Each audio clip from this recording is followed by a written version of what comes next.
कसले खोके आणि कसल्या पेट्या. आता आपण पाहिलं असेल की काही दिवस ह्या गोष्टी चालल्यात आणि आज आपण बघतोय की आपली घटनासुद्धा ज्या माणसांना माहीत नाही की आपण घटनेमध्ये काय केलं, आपल्या हाताने काय चुका राहिल्या, ते काय पक्ष चालवत असतील हे आपल्या लक्षामध्ये आलं असेल.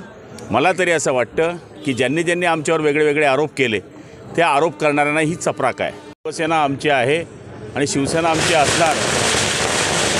गद्दार याला म्हटलं जातं की जो पक्षातून बाहेर पडतो आणि इतर पक्षामध्ये जातो, जो माणूस विचारांशी फारकत घेतो तो गद्दार होतो.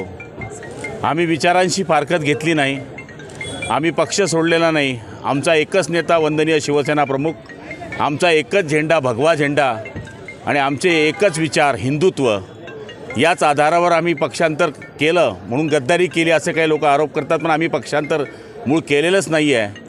उलट शिवसेना या पक्षाला वाढवण्याकरता आम्ही जो पवित्रा उचलला आहे त्याला बऱ्याच लोकांनी गद्दारी म्हटलं, पण शेवटी मॅन्डेजला महत्त्व आहे, शेवटी बहुसंख्येला महत्त्व आहे आणि त्याच्या आधारावर आमच्या बाजूने हा निकाल लागलेला आहे. लोकशाहीची हत्या करणारा निकाल आहे, जनतेपर्यंत पोहोचवण्याचा प्रयत्न करणार असं त्यांनी म्हटलं.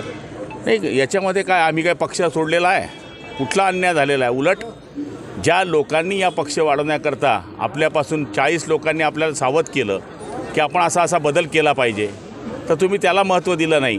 उलट या गोष्टीचा विचार त्यांनी करायला पाहिजे होता आणि तो विचार न केल्यामुळे आता तरी ते जनतेमध्ये फिरलेत तर शेवटी जनता हेच म्हणणार आहे की त्यांनी गद्दारी केलेली नाही आहे, त्यांनी पक्ष वाचवला आहे.